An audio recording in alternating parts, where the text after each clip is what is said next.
It's a playthrough of vidi, vici by PrincepsComitatus. I'll just call him Princeps.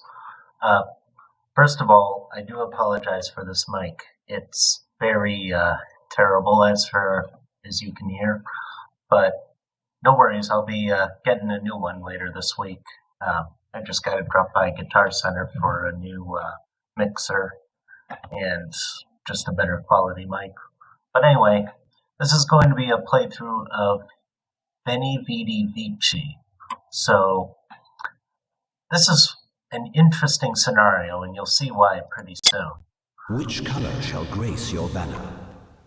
So for this scenario, you're essentially given no islands, and you have to really use your military to try to capture one of these islands. So he's going to, looks like, go for a northern island, and this is important. So normally I would just go for the closest island towards me, but then again, those are southern islands. So southern islands, as we know, are not very good for a starting colony. So he's going to go for blue here. And blue has a lot of weak ships around this area. Yeah, you can see they're basically all just fishing ships. So obviously those are not going to be a big problem for his fleet. So the mission here is to get a colony of, I believe, 300 citizens and then a 500 gold coin trade balance. So theoretically, you don't even need that big of an island anyway. Now, I'm sure you could probably take a bigger fight by exploiting the AI on one of the bigger islands, but I mean, I wouldn't even push it anyway. So I do like this strategy. He's actually going for a smaller island. A rival is enlarging his cities. And this one here, as you can see, is rich with alcohol production. So yeah, this looks like a good exchange. And it's not like Blue's going to be able to respond anyway, because he doesn't really have much of a navy that's a match for yours in the beginning. The only other thing that would come to mind is time. So, aboard these ships are a bunch of expensive military units. And those are going to cost you some gold over time, as you can see in the top left. But that's really kind of a non-issue right now. Excuse me. Because you got so much money to begin with, you can just run out the clock for a lot longer than you normally would. So as you can see here, he's dropping off his troops, and he's going to take another exchange, but he has to lure them out. And that's going to lure out the troops, because they're not going to tolerate another, like, infantry on the same island. They'll always go for you.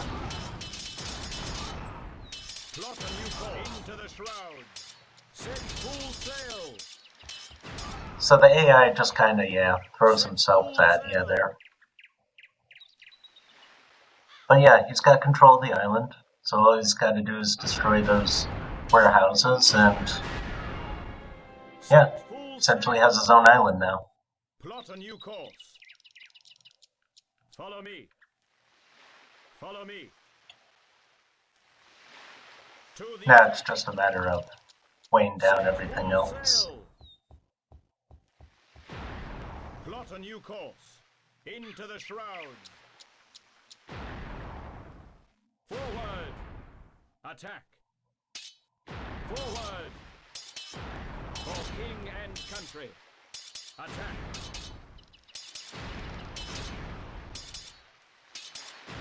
I'm just going to speed this up a little. To the attack.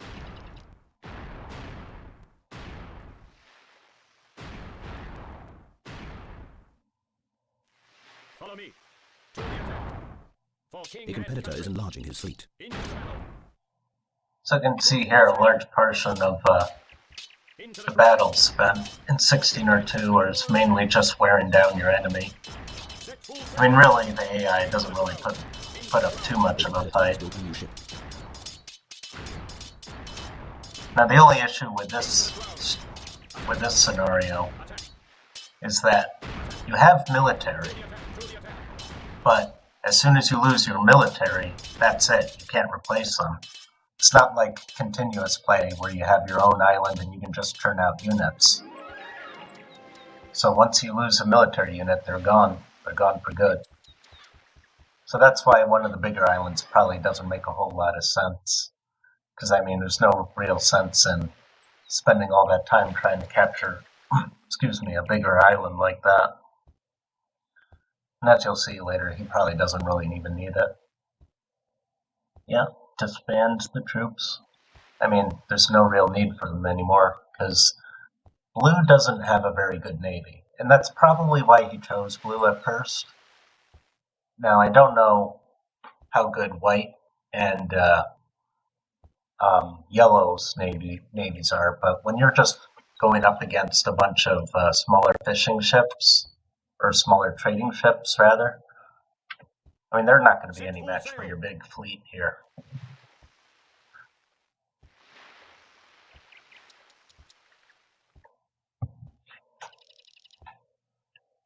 Man, it's getting cold outside. I really don't want it to be winter right now. You know, The competitor has built a new ship.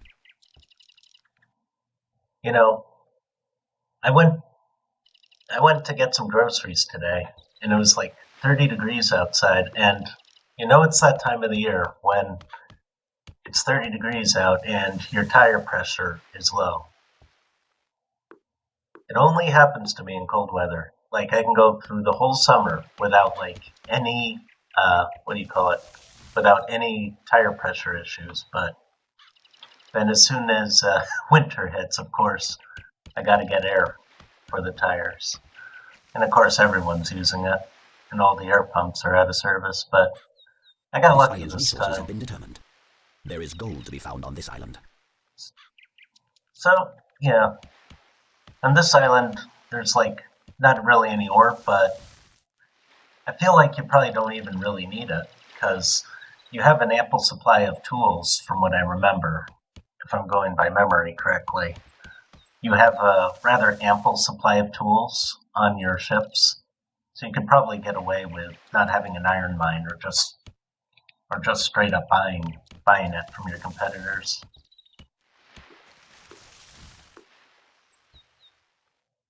Even then, you don't really need that big of a city anyway. You see, when I did this mission when I was younger, I would always go for the white in the bottom left, like right here. But in retrospect, it wasn't successful because A, I never got it to work, but B, it's also a southern island. And having a southern island kind of puts you at a disadvantage because you only have access to spices in the early game. Whereas up here, you're going to have at least alcohol. And that, of course, will get you better tax revenue and everything from your citizens. So yeah, it's got a good setup here. Plenty of cash in the bank, plenty of time. He's essentially got nothing to worry about from other players right now. No harassment, no nothing. And even if Blue had an army, there's no chance he could really transport it to them. Plot a new course. Set full sail. Oh yeah, tons of tools, tons of everything. Honestly, some of these supplies aren't even really necessary for the game. I think the developers just kind of gave it to you as whatever. Like, I mean, you don't really need to give the ships, like, A competitor has built a new ship. cloth or food. I mean, they'll just kind of take care of themselves when you start developing a colony.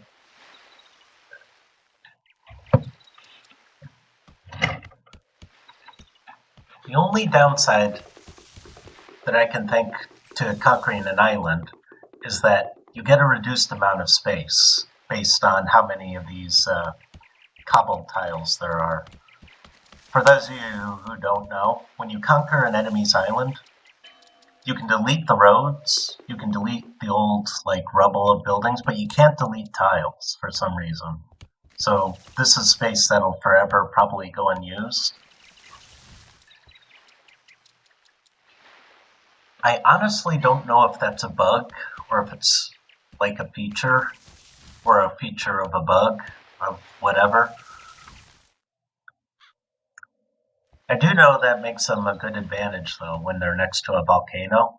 So when a volcano erupts and it sets a house on fire, it can destroy anything. It can destroy roads, it can destroy buildings, but it can't destroy tiles. I'm pretty sure that's a bug anyway, because I mean, you're able to delete anything else, and there doesn't really seem to be a significant reason for them to still be indestructible.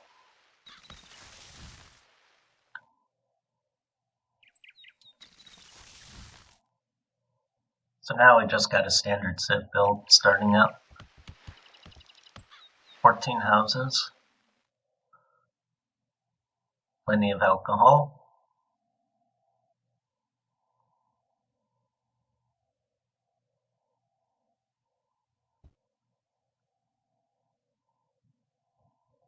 Huh. He's keeping the fishing huts idle. Now that's interesting. So he's essentially just relying on his stored food right now. So I wonder why that would be. Because currently he has no food production. He's just relying on the food that's stored already from his ships.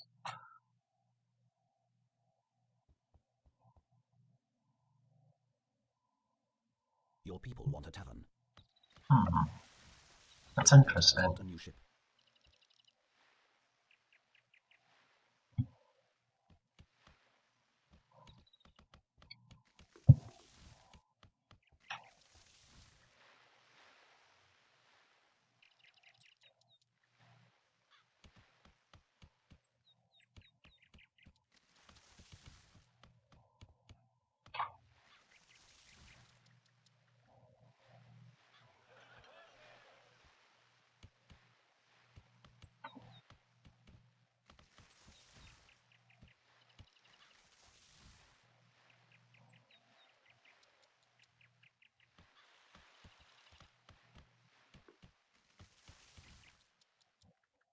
We got 2 weeks to Halloween now, and I just realized I haven't gotten candy for any of the local kids. I don't know, for some reason, you don't really get too many trick-or-treaters around apartments. So I still live in an apartment. I've been living in here for about 5 years now. Never had a single trick-or-treater. It's not that there's no kids in the neighborhood. I mean, there's plenty of kids in the neighborhood, but I don't know, they just don't really go around here.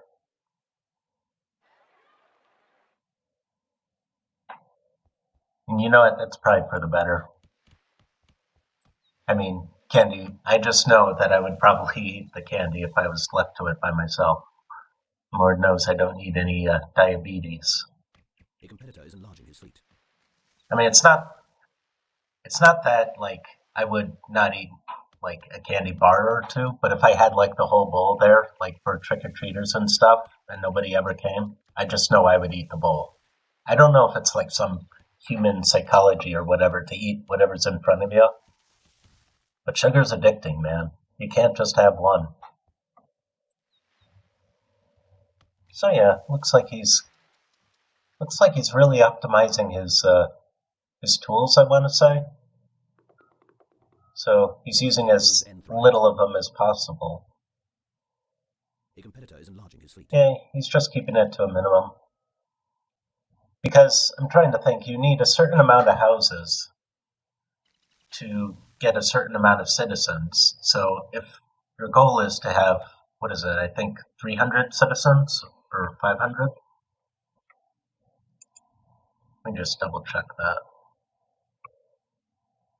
300 citizens and a 500 gold trade bonus. So yeah, he's probably on the right path to that. I think that's probably good enough.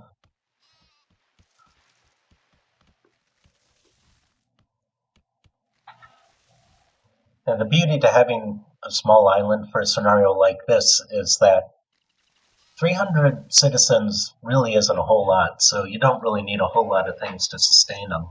Like, just those sheep farms and that weaving mill, that would probably be ample enough to supply 300 citizens. And on top of that, you only need one alcohol production building, and you'd be all set. Well, by one production building, I mean like 2 sugarcane plantations and a distillery, but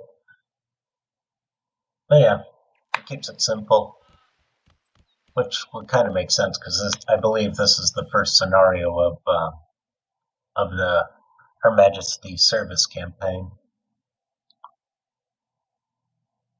Ah, so he's buying ore. Okay.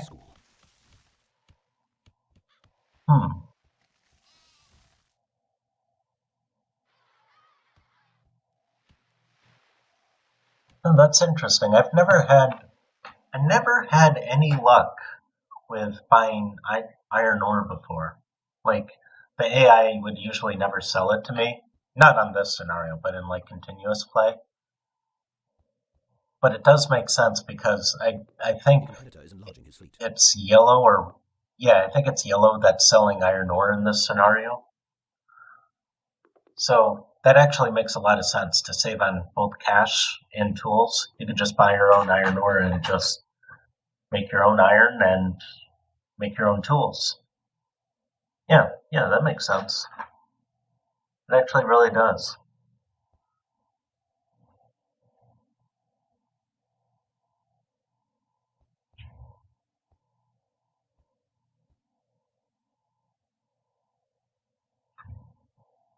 And I remember being so stoked for this mission when I was a child because this was one of the few missions that were available right away where you had a substantial military presence.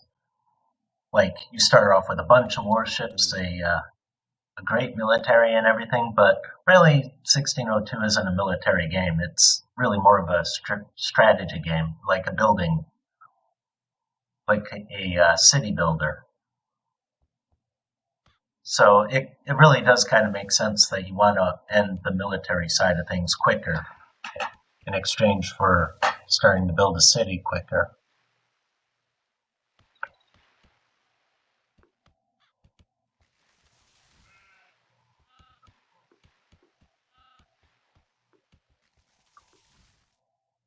Okay, well...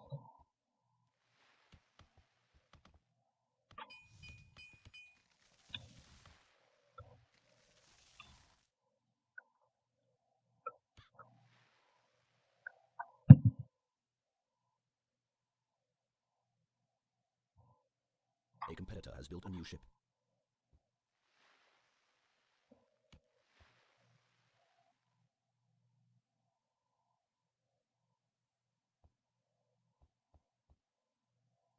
So now to move up, he would only need tobacco or spices, but to advance, you probably don't really need all that much to begin with. So before you devolve, for those of you who don't know, if you run out of a resource that your citizens are expecting, like, I don't know, cloth or alcohol, then they will start to devolve if they had already advanced. So say you're a settler and you advance to citizens. If you suddenly run out of alcohol, they'll suddenly regress back into settler status, which can be pretty bad. But I know there's instances where you can actually get away with only having a little bit of a resource, allowing it to run out, and then your citizens might complain, but they won't necessarily devolve. I don't think you can do that with tobacco, but I could be wrong. I know you can do it for aristocrats with jewelry. Like, you only need 1 ton of jewelry to kick off a merchant into aristocrats. And then when you run out, it's like no big deal because they'll still advance anyway to aristocrat status.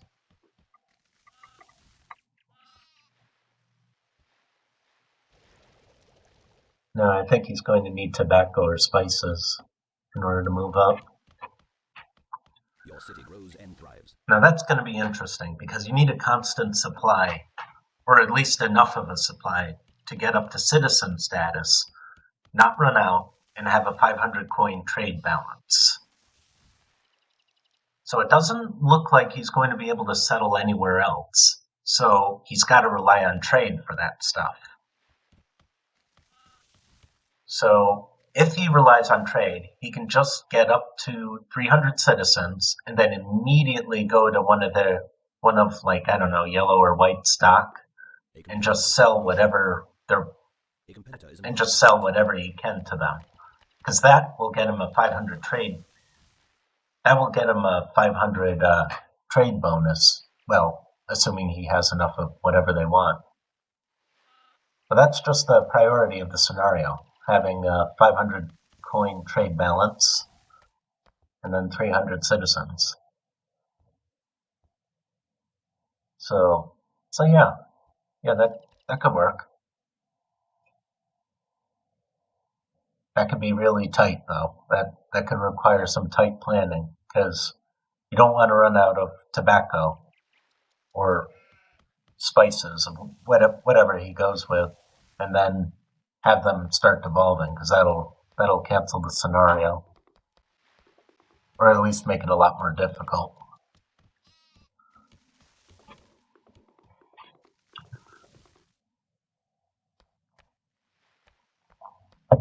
Alright, so he's getting enough houses now that he may potentially have to worry about food soon.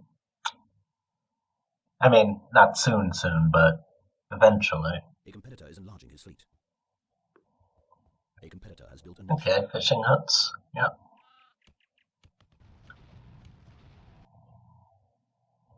That's the island I always used to go with, but like I said, it was not a very good strategy I had back then because it was a southern island. I mean, you can only really do so much with spices at one time. So, unlike spices, alcohol will allow your settlers to have a higher tax bracket, so like you can move it up in the red a lot more. But you can't do that with spices. You can only do that with alcohol at settler status. I think you might be able, to do it with tobacco, but I can't remember. No, I think it's just alcohol.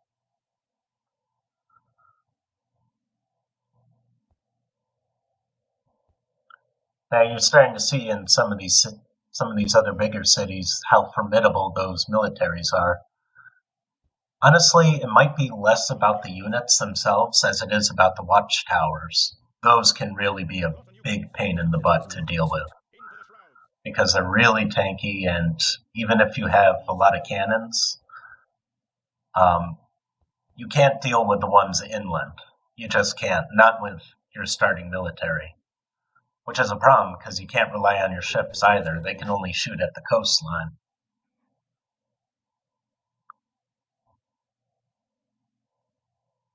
Your people need a doctor. Whenever possible, I always try to do fighting with ships too against land units. Just because there's very little land units can be able to do against them. But then again, you're not going to be able to take every fight with ships against land units. Like if you need to go somewhere inland, you have to have infantry actually go and meet whatever's inland. Oh, yeah. A competitor is enlarging his fleet. Like, yeah, you just wouldn't be able to do it. Or if you could, it would be more trouble than it's worth. Also, the thing is, yellow and white probably have a much more robust navy than whatever blue has. A competitor has built a new ship. Monte Cassino. Your people Monte Cassino? Casino? Monte Cassino. It's probably Spanish. I wonder where they come up with some of these names. Because I thought it was all German, but but a lot of them do have like colonial meanings. A monument shall adorn your city. A public bath provides hygiene. Alright, so we're getting up into citizen territory now, so pretty soon all he has to worry about is trade status. Or trade profit, I should say. Oh, he's got a lot of debts. He's bought a lot of iron ore, I think. So he's got the citizen count. Now he just needs the trade balance, and he's already a good part of the way there. So he's got enough citizens, but now he needs to have 500 gold trade profit.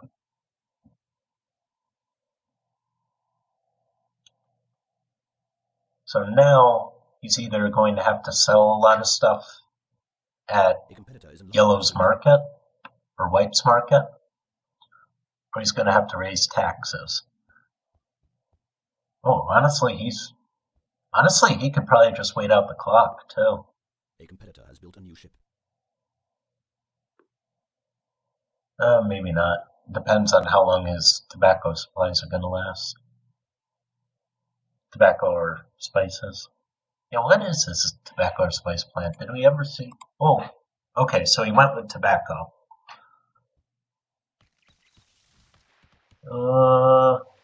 Yeah, you could probably run out the clock. I mean, if you just started selling everything.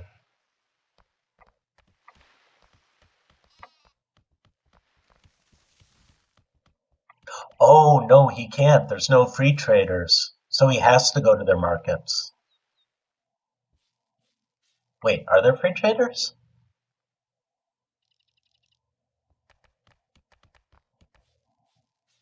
No, there's no free traders, so he has to go to their markets. I didn't even think about that. A competitor is enlarging his fleet. Well, at least they're willing to sell him a lot of tobacco. You know, oh wait, no, never mind. There are free traders. Okay. So yeah, he could probably just sell a lot of stuff. But yeah, good scenario, good playthrough. I mean, we'll be seeing the GG pretty soon. Or, you know what I mean. Yeah, it'll phase out the mission, or the mission will complete. Now, he doesn't have, hold on, who is this again? Princeps doesn't have end screens on here, but he'll show us the status once the mission completes.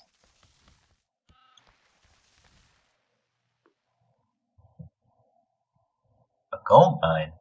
Huh? Is he flexing? Alright, alright.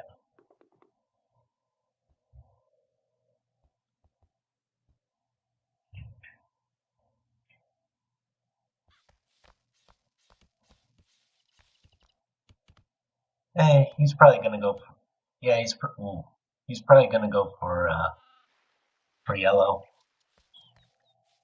Yeah, because he has a lot of what he needs, so he might as well load it up. He's starting to run low on food too. So that wasn't a flex, he needed gold. Oh, that's smart. That's real smart. I didn't even realize that yellow wanted gold. No, that's really, really smart, because gold is hard to get, but it's really expensive. It's really valuable. So he could sell it for a good trade profit with them. Oh my gosh, I can't believe I thought that was a flex. I was like, why is he building a gold mine? He essentially has, but no, gold. I mean, gold, jewelry, tobacco, whatever, but no, that makes a lot of sense. It actually does.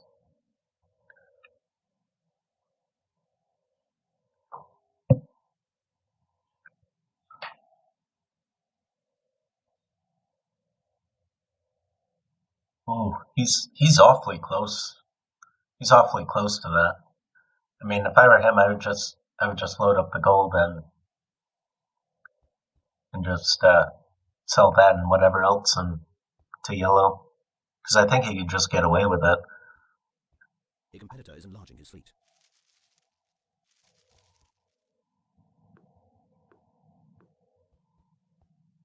A competitor has built a new ship. Now, it's always the end of a scenario where I'm getting really close to a goal that I start to become more meticulous about like production buildings, because the last thing I would personally want is to get to the end of a mission only to find out A competitor that has my been citizens started evolving into settlers because I didn't have like enough cloth or food, especially food, because that could a competitor you is can launching you a can fleet. run out of resources other than food and not have it be the end of the world. But if you run out of food, that's a much bigger problem because your citizens will start to starve, and then well they'll be gone. So I definitely know that feeling to put down some more sheep farms for cloth and whatnot. All right, so he's going to sell that all, and that should complete the mission now. I mean, if you can get in. Yep. There it is. That should have the trade profit pretty soon. And yeah, that's the Veni, vidi, vici mission in a nutshell. Honestly, it's a really interesting strategy. I'm glad I was able to at least see some new strategies for some of these scenarios, because I know they're kind of hard to come by. Like, I tried to look up Veni, vidi, vici, and I think there's one other playthrough too. Yep, there's the end screen, and that's it. So, great game. Much thanks to PrincepsComitatus, and I'll have a video linked in the description if you guys want to look at him. Give him a sub, give him a like. I know I did. And I'll see you guys in the next one. Peace.